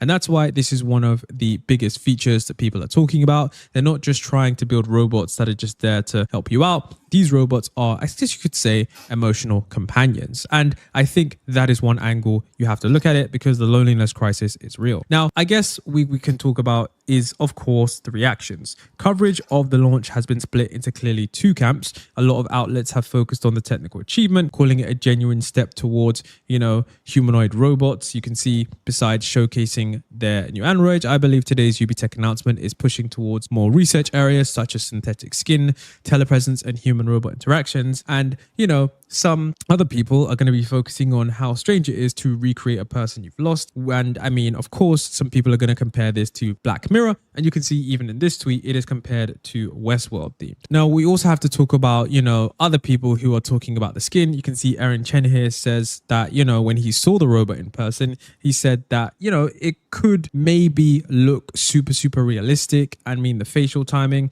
there's still something that gives it away. So the fear that these robots are tricking everyone into being human is probably a little bit overblown, even though in real life, the realistic skin is, remarkably realistic. So the more realistic concern, I guess, is not will this fool me? It's how will this affect people emotionally if this works even partially? Now, on the privacy side, you might be wondering, what is going on with all of that data? So UBTech tried to get ahead of these concerns before they came up. The company says they built the robot around local first processing, meaning most of the data stays on the device instead of being sent to the cloud, plus what it calls user-controlled hardware projections. And that's a direct response to the obvious question people ask about a robot that watches your face, learns your emotional patterns, and remembers everything you tell it. Where it does all of that, information actually go? People are going to be wondering. Now, if we step back from the emotional side for a second, because there's a bigger story happening underneath all of this, China isn't just building one interesting robot, it's racing to dominate the entire humanoid robot industry. And the U1 is one piece of a much larger picture. Companies like the Unitary and AGI Bot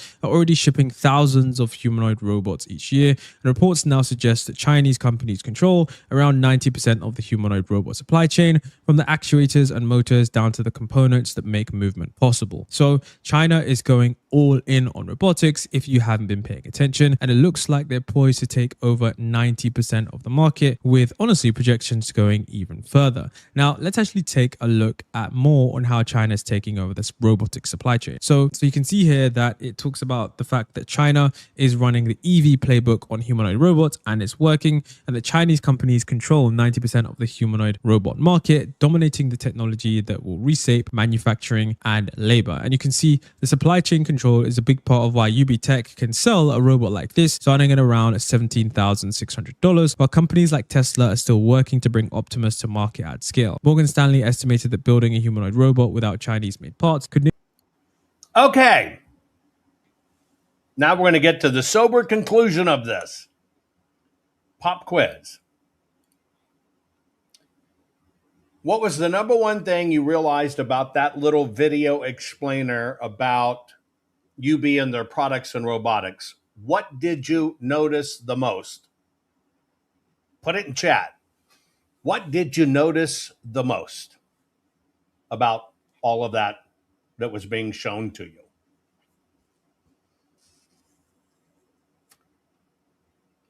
I mean, it's impressive. And yes, you can see it for caretakers monitoring somebody at home health care. They will monitor around. And yes, China's leading it. But what else did you notice? Number one, they'll never be human enough. That's fine. But what else did you notice about that video I played you? If it would be a rattlesnake, it would have bite you. Not production. Not at all. See, you noticed production. What you failed to miss in that video is 98% of that was AI. You actually thought you saw production lines of robots. You actually thought you saw Chinese people putting them together. You actually thought you saw them all standing up and marching. 98% of that video was AI created, not real.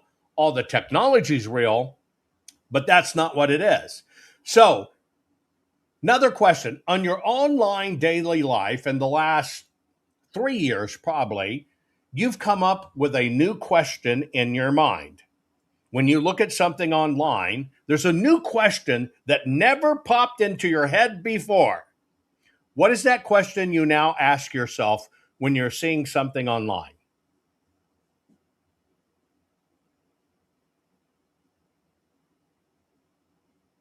Think about it. Bing fucking go. You now ask, is that AI? Now, let me ask you a question. Did humankind improve by asking that question? Or did we just blindly fucking believe what we watched played out in front of our eyes? There you go. See, all of this has a give and take. This is why you need to understand it. I showed you a video, that last one, that told you real things. But all of that production, them putting them together, all bullshit AI. None of it true. None of it what it looks like. None of it as it is. That was all fantasy.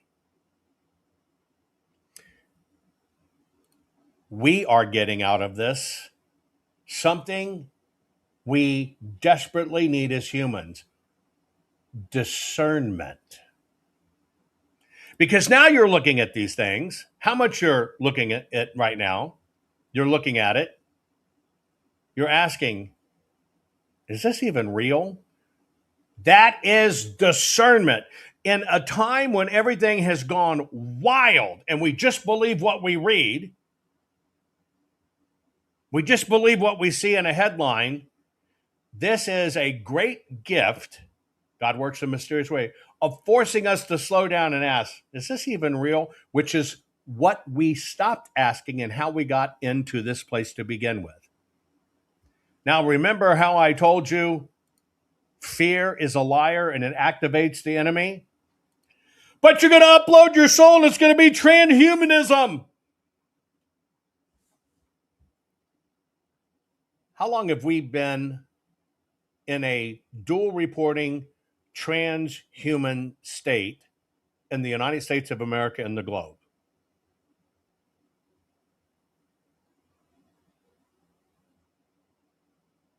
How many of you are against this thing called transhumanism? In fact, put in chat, what do you think transhumanism is? Put it in chat. I want to see your replies.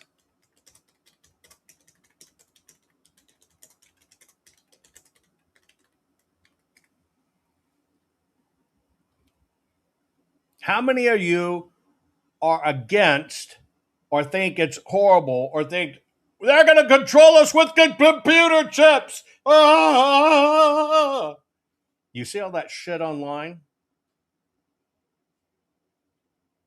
Full disclosure, on the intellectual property side, because of my partner firm, intellectual property side, did almost all the intellectual property work where the chip is implanted in the brain that prevents migraines. How long have we been in a transhuman state? And what does transhumanism mean? Well, there are 3 million people right now alive in the globe that are operating at a transhuman level. Did you know that? 3 million people. Probably didn't know that, did you? And their transhuman nature allows them to remain alive. Did you know that? And what is it that they have, 3 million people? Henry, you're like grand slamming it out of the park today, baby. People with pacemakers, and those pacemakers have been dual reporting logging for 50 freaking years. Why? Because it can report and log and has that data bank. Oh, by the way, even though it's now getting to the point where it can be put in your body, everybody with diabetes monitoring their insulin.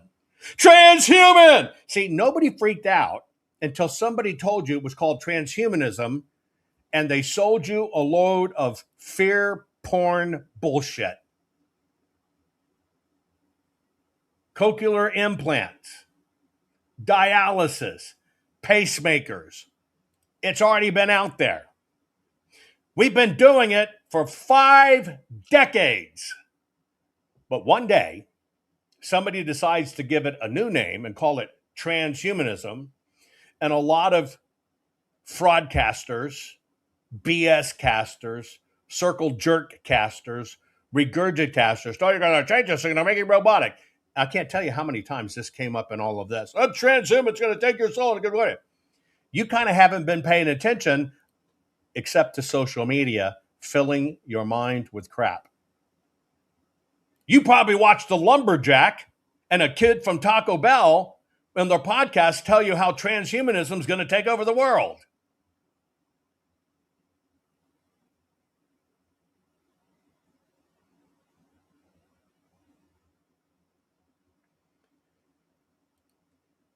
The system knows you don't check. The greatest gift we have going on right now in all of this, if you're coherent, if you're an alarmist, you're gone. You're just gone. We've sold our soul and it's transhuman. It's going to be that. That is a measure of you as a human and who you listen to. And that you just probably not one of these people that dig. When you actually understand what it is, like the brain implant that went nuts, because I know it firsthand, people that have migraines and all that pressure, it's an electrical storm in your brain, just like being epileptic. And if that electrical storm, I used to have this dog named Blue, loved him to death. I was the sixth person to rescue him because he got returned 5 times before I got him. And he freaked me out one night. He stiffed up and seized, and I realized he was epileptic. Medicines wouldn't fix it. Just a break in his brain. I gave him a good 8 years of life before they just got too far. I mean, his head would steam from these epileptic seizures. Great guy. So I finally had to do what was right for him and put him down and let him go. So, because he just got to the point it was too much. Well, that's an electrical storm in the brain, just like migraines. Well, the chip you heard so much about is a very simple, low volt powered chip that went in the brain. These little kind of wires they set across the brain like probes. And when the electrical storm starts at its lowest level, right? And that storm starts, what that chip does is basically intercept that electrical storm and keep it from traveling all across the brain, which is what creates the debilitating migraines and power surge in your head. It just intercepts it. But everybody in the world's convinced it's transhuman or control us by brain chips. And it's ignorance. And it's ignorance very deadly combined with fear. Now, those people don't give a shit about you. You're learning from them? No, you're fueling their clickbait and watch them because you'll watch it. And it's based on a complete, total crap misunderstanding. Or it's ignorance, or they're doing it on purpose because they certainly don't care about you. Nobody got alarmed until somebody said it was transhumanism. And then you have all this trans stuff where a weenie means just an ugly labia. You know what I mean? And now it's alarm, it's going to do us. For 5 decades, we've been living in that space, and it only gets better. And it only gets better. And now with the pacemakers, because the person has a phone, the pacemaker can talk to the phone and alert the doctor without the patient knowing, so you don't alarm the patient. I'm sensing something irregular happening in the body. Call this patient. And it intervenes. Now, that's not a detriment. That's not controlling people's minds. And if you think they're going to put a chip in your brain to make you do what the government says do, you're a fool. You're ignorant. And it's when you look at robotics, you understand not only can they not mimic the human brain and functionality, but when you can't mimic it, you can't intercept it and control it either. This is why you've got to get grounded in what's really real, how does it work, where is it on the evolutionary process, and what's going on. You've been given a gift in this whole movement because you now look at photos. You can now, some of you are so great at spotting them. This is an AI photo. I typed in words and the image was made based on my instructions. I can make it look perfectly real.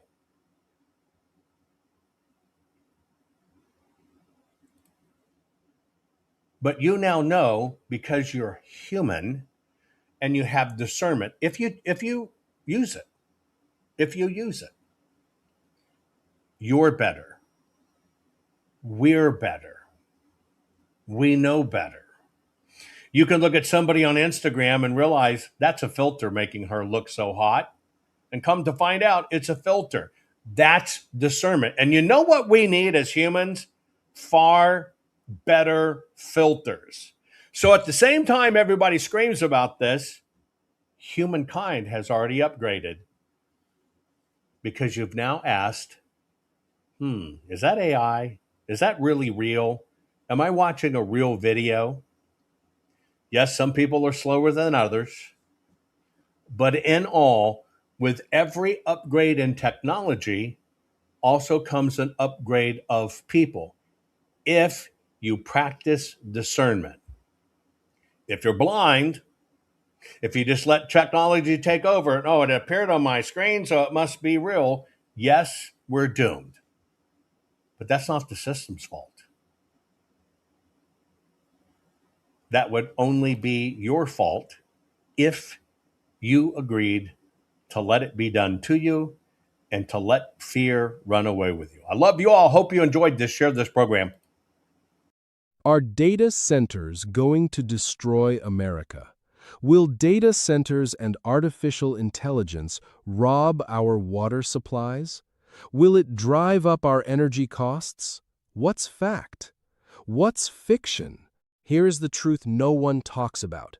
America must win the AI data center war or surrender the future to the great dragon. Award-winning, 4-time best-selling author, technology, pioneer, and futurist, Jovan Hutton Pulitzer presents the definitive manual for winning this war against China, the three-toed dragon.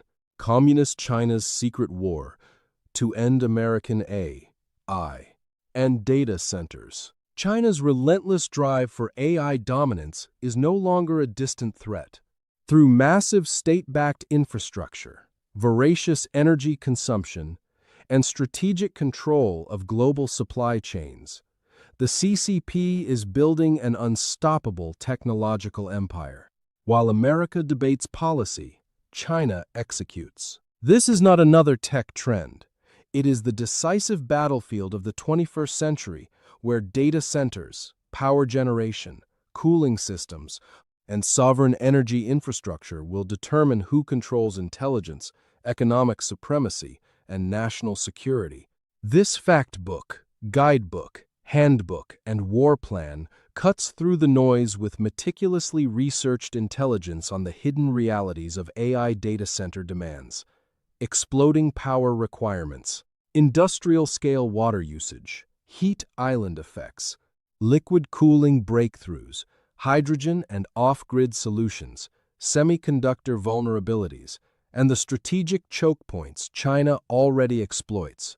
It delivers actionable blueprints for American victory, from policy recommendations and energy independence strategies to practical deployment models for rural and sovereign systems that bypass fragile grids and foreign dependencies. For patriots, policymakers, energy entrepreneurs, technologists, and every citizen who refuses to live under digital authoritarianism, this is the essential field manual. America still holds the innovation edge, the resource base, and the will, but only if we act with urgency and clarity. The great dragon is moving at full speed. The time to seize victory in the AI data center war is now. Available on Amazon, hardbound, paperback, and ebook. Read it. Arm yourself. Win.